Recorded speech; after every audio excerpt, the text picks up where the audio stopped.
नमस्कार, आप देख रहे हैं क्रिप्टो टीवी। क्रिप्टो वर्ल्ड से जुड़ी नई खबरों के साथ मैं संदीप कसलकर आपका क्रिप्टो टीवी में स्वागत करता हूं। सबसे पहले क्रिप्टो वायर ने भारत के पहले क्रिप्टो करेंसी इंडेक्स IC15 को लॉन्च किया है। क्रिप्टो वायर एक ग्लोबल सुपर ऐप है जिसमें क्रिप्टो टीवी भी शामिल है। IC15 इंडेक्स का उद्देश्य इन्वेस्टर्स को दुनिया भर के प्रमुख क्रिप्टो एक्सचेंजेस पर listed top 15 widely traded liquid crypto currency के परफॉर्मेंस को ट्रैक करने में मदद करना है।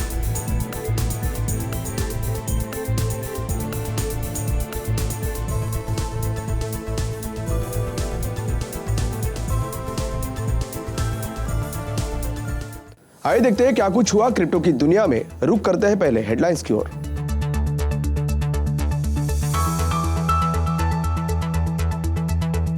फाइनेंस मिनिस्टर सीतारामन ने कहा, नए क्रिप्टो नियमों पर सरकार और RBI दोनों है सहमत।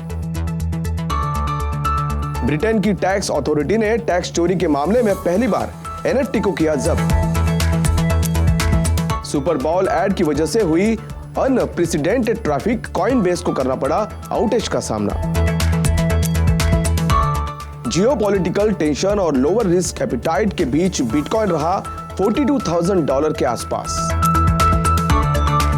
इंटेल ने बिटकॉइन माइनिंग और NFT मीटिंग के लिए ब्लॉकचेन चिप को किया लॉन्च।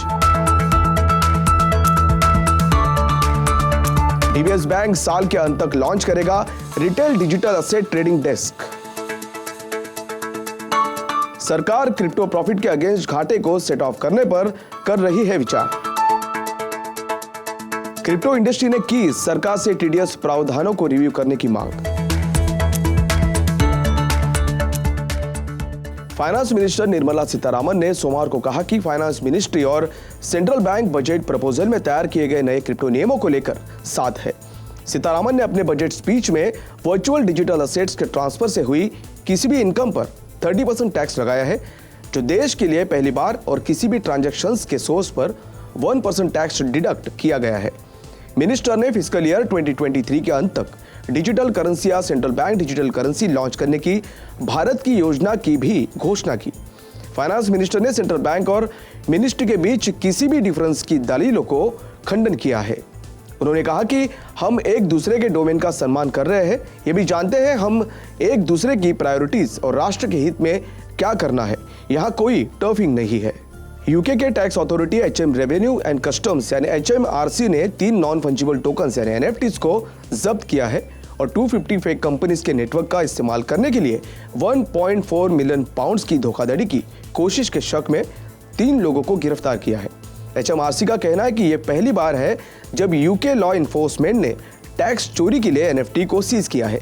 ऐसे में HMRC के इकोनॉमिक क्राइम के डिप्यूटी डायरेक्टर ने रिपोर्टर से कहा कि यह सीज सभी के लिए वार्निंग के रूप में काम करनी चाहिए जो सोचते हैं कि वे पैसे छिपाने के लिए क्रिप्टो एसेट्स का इस्तेमाल कर सकते हैं।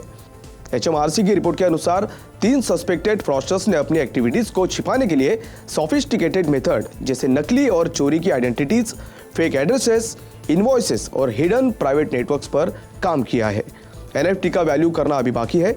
हालांकि अथॉरिटीज ने लगभग 5,000 पाउंड की अन्य असेट्स भी जब्त की है। लॉस एंजलिस रैम्स और सिंसिनाटी बेंगल्स के बीच सुपर बॉल 56 के दौरान इसके एडवर्टीजमेंट के बाद क्रिप्टो करेंसी एक्सचेंज कॉइनबेस को आउटेज का सामना करना पड़ा था, जिससे ट्रैफिक में बढ़ोतरी देखने मिली।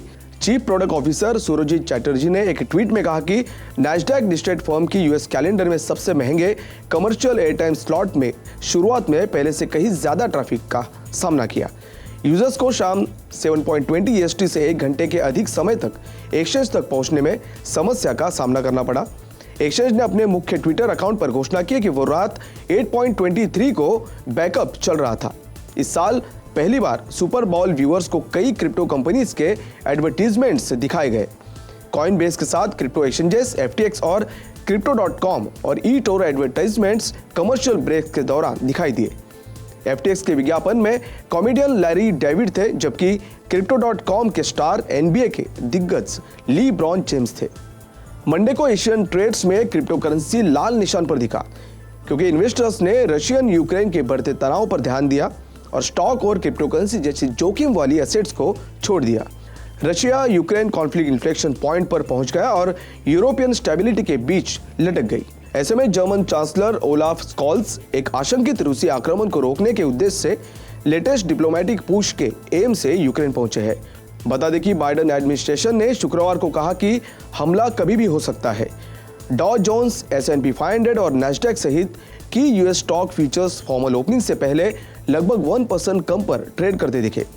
ट्रेडर्स के बीच घबराहट bitcoin fear and grid index में रिफ्लेक्ट हुई, जो टेरिटरी में बनी हुई है। ऐसे में बिटकॉइन का ट्रेड पिछले 24 घंटों में 1% गिरावट के साथ $42,123 पर रहा, जबकि इथेरियम इसी समय में 2.2% की गिरावट के साथ $2,859.02 पर देखने मिला। American tech giant Intel corporation ने शुक्रवार को बिटकॉइन माइनिंग और माइनिंग NFT जैसे ब्लॉकचेन एप्लीकेशंस के लिए एक नई चिप लॉन्च की ताकि क्रिप्टो करेंसी के बढ़ते इस्तेमाल को कैश किया जा सके।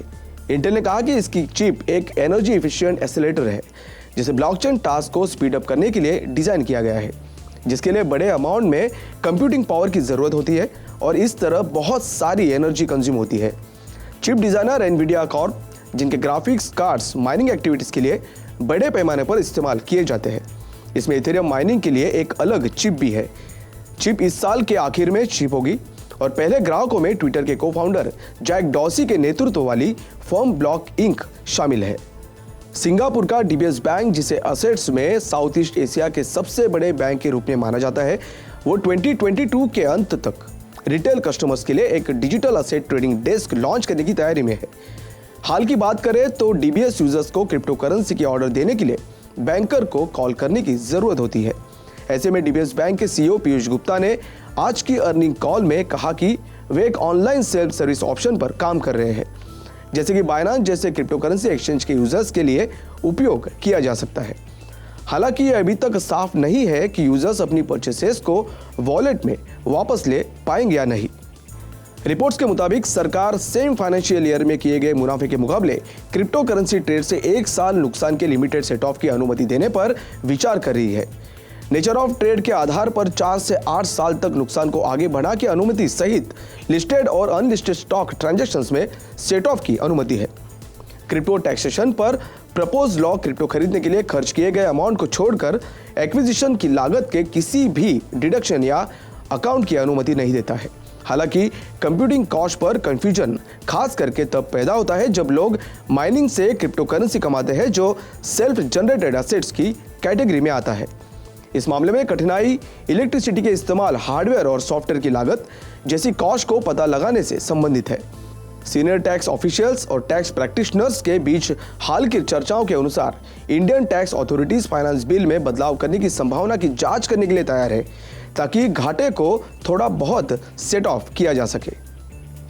इंडिया की क्रिप्टो करेंसी इंडस्ट्री ने सरकार से बजट प्रपोजल को री एग्जामिन करने की अपील करते हुए कहा कि सरकार वर्चुअल डिजिटल एसेट ट्रांजैक्शंस के सोर्स पर ही टैक्स डिडक्शन को लागू करे, वरना नई टैक्स पॉलिसी का पालन करना मुश्किल हो सकता है। रिपोर्ट्स के अनुसार क्रिप्टो इंडस्ट्री के रिप्रेजेंटेटिव्स ने शुक्रवार को फाइनेंस मिनिस्ट्री के ऑफिशियल से मुलाकात की, जिसमें TDS सहित बजट प्रपोजल्स और सभी डिजिटल असेट्स पर लगाए गए 30% टैक्स पर चर्चा की गई। क्रिप्टो इंडस्ट्री के रिप्रेजेंटेटिव्स को लगता है कि TDS कलेक्ट करना मुमकिन नहीं है, क्योंकि ट्रांजैक्शंस के पीछे एक्चुअल होल्डर की एनोनिमिटी को देखते हुए पहचान को ट्रैक करना मुश्किल है। TDS का पालन करना भी मुश्किल हो जाता है, खास करके जब एसेट्स के नॉन रेसिडेंट सेलर से खरीदा जा रहा हो और डोमेस्टिक एक्सचेंज सिर्फ ओवरसीज एक्सचेंज से सप्लाई की सुविधा प्रदान करता है। ऐसे में पेमेंट के समय 1% TDS का भुगतान करने की जिम्मेदारी परचेसर की होती है। इंडस्ट्री ने सरकार से मौजूदा मार्केट वैल्यू पर 30% टैक्स लगाने के निर्णय पर फिर से सोचने का भी आग्रह किया है, क्योंकि जब क्रिप्टो असेट गिफ्ट में दी जाती है या एम्प्लॉइज को उन्हें रेम्यूनरेशन के हिस्से के रूप में दी जाती है, तो उस पर रिसीवर द्वारा बिना सेल किए या फिर प्रॉफिट कमाने से पहले टैक्स लगाया जाता है। आज के लिए बस इतना ही। कल फिर मिलते हैं क्रिप्टो वर्ल्ड से जुड़ी नई खबरों के साथ। तब तक के लिए मैं संदीप कसालकर आपसे विदा लेता हूं। नमस्कार।